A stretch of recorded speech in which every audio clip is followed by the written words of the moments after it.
All right, welcome to day one of the cabinet build, the build for the van, where I'm gonna put up ceilings and walls, but more importantly, cabinets. Take a look. All right, so I built a base that I thought was gonna be temporary just to hold that up while I mounted the cabinet to the back wall, but I might just leave that base there and put a covering board over it and maybe house the battery inside there or some other utensils. But as of right now, this came out better than I expected when it comes to a complete novice putting together a van build.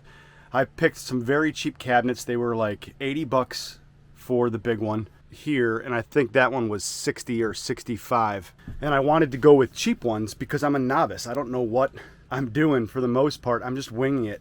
My dad has some tools that I absolutely needed to get this van built. I'll show you why. So this is the first piece here, and this piece goes on top of it, so you could slide it out.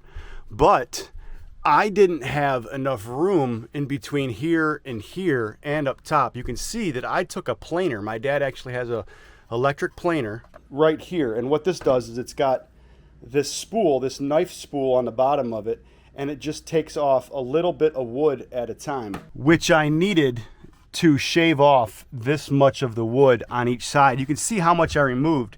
That was the normal level. I removed that much wood on both sides just to get this cabinet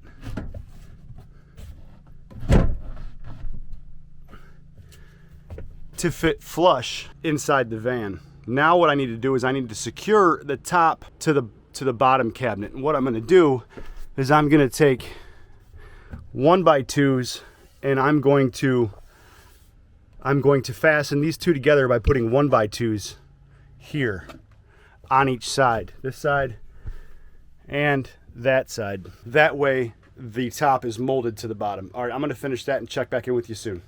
All right, I have it anchored the way that I think it'll work. Take a look. All right, I took this piece of wood here and I anchored it here. Here's the crease point where each cabinet meets, and I anchored on this side. I also anchored the bottom to the actual frame that I built that I thought was temporary, but I'm gonna leave it permanent. I did the same on the other side, where I've got one here attached to both sides and I've got one here attached to both sides. All right, so there's the cabinet. I think it's gonna work fine. I won't know until I drive the vehicle if there's gonna be any noise when it comes to banging here and there. And if there is, then I'll just take shims and I'll put them in the bottom and I'll shim that so it will raise up whatever side is banging to release that banging noise. We'll see what kind of noise there is. Hopefully there's none, but there's bound to be some. So I'm sure I'm gonna have to shim it. But there's the finished project for the cabinets anyway. Like I said, I'm gonna put a cover over the bottom of that this way and that way so that won't even be exposed. My refrigerator is gonna go here. I've got to figure out where that battery is gonna go. All right, stick around for the next part of this project, coming soon. All right, I figured something that I might want to do and I just went ahead and did it. I built a storage facility to house my water. Take a look. So here's the shelf that I built to house my water. I put some support here and support here so I know exactly where the water goes, and now I'm gonna have something go around it to keep it, or maybe just bungee them in there to keep the water from flying out. It's pretty secure right now, but I think just adding 2 bungee cords to go from this side over to that side will work out perfectly. Next is maybe a cover for that. I might do a hinge door to use that as storage, but I think next is going to be the ceiling and the walls. Oh my gosh. Van builds are never done. They really, really aren't. I'm really happy with the way this turned out so far. Look at all this open floor space.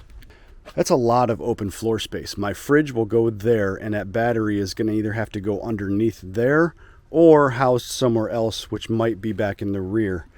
But all this open floor space is here. Bella's bed will lay here, and I can remove that and put it up against a wall or on that bed if I need to.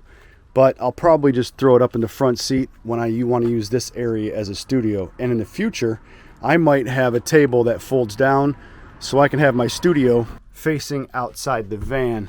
So this will be my view when I'm editing videos. Have a table fold down here, have a chair here, and just be able to stare outside. But this floor space is absolutely tremendous for a van. All right, guys, that's going to be it for today's video of this van build. Tomorrow, The next build may be the ceilings and the walls with the material that I bought for that. So hit that subscribe button if you want to follow along to see where we go around this country and what it's like to live in a van. Hit that likes up button, and we'll see you guys tomorrow. See ya.